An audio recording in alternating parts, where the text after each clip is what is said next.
Good morning. So, today I want to talk to you about one of my original loves, which is applied behavior analysis, also known as ABA, because it's not widely known. And I get a lot of questions. I've been in the field for over a decade. I've been asked all kinds of things like ABA, you mean the American Basketball Association? I'm 5'3", that's not what I'm a part of. Oh, you mean like Criminal Minds? I'm like, nope, we're not forensic scientists, but we are scientists. And so I really want to spend some time getting the information out there because it's such a wonderful tool that parents can be using. And it's also a really great resource for children with autism who need therapy that is designed by applied behavior analysis.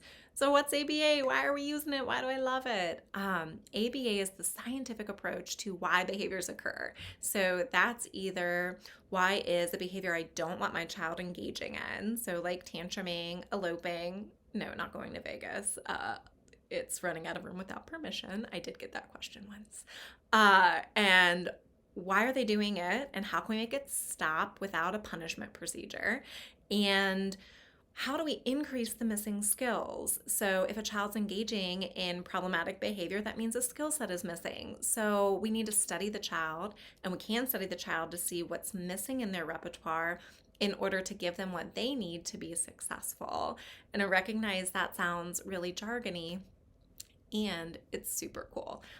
So, what it basically means is that we take a step back in applied behavior analysis and we observe the environment and we see what is the child using that behavior? The behavior is a communication. And so, what are they communicating with this behavior?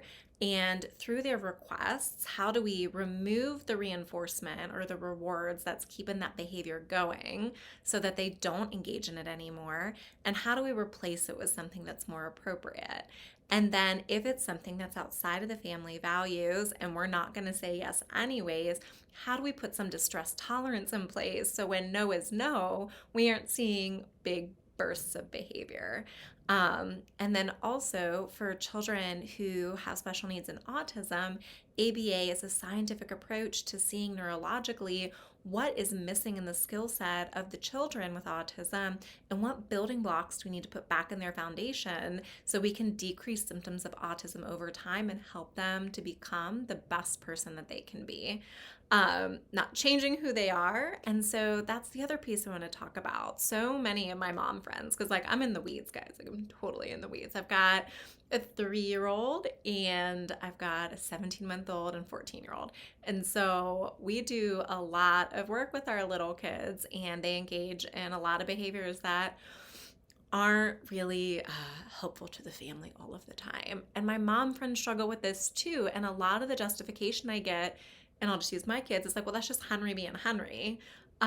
Or that's just Declan being Declan. And I know that each child is born with their own unique personality. I can tell you I probably wasn't as fluent in this before I was a mommy. And my children are polar opposites. Henry is my lion and Declan is my lamb, and they came out that way. And so I know that each child has their own unique personality traits, yet the behaviors they engage in the environment that continue to go on, those are their innate behaviors that I'm reinforcing. And so when I say it doesn't have to be like this, I'm saying, yes, my Henry has the soul of a lion and he is fierce and he is questioning and he is a boundary pusher. And ABA allows me to take a look at the behaviors I don't want Henry to engage in and take a really objective approach to decreasing them. Now, Declan's 16 months and we don't have to do this, but I don't justify away the behaviors that my children engage in and just leave it to personality. I recognize my job as a leader in the family home and saying, I'm going to help these kids, my kids, by applying ABA so that they know what behaviors are going to be rewarded and what are my expectations for them.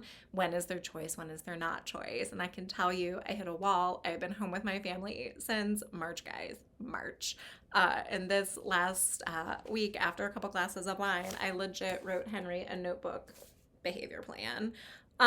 Because my child is escape maintained and he drives me crazy. And so I read it every morning and I go over escape extinction and what are the boundaries, and I put in a star chart and I use my science. And you know what? It's a week later and we've decreased the running away when I ask Henry to do something by probably 75% in a week. And so here's my call to you, mamas and papas out there. Your child has this unique spirit and soul, and we always want to harness that and make sure that they're living their best life because they're their own individual person.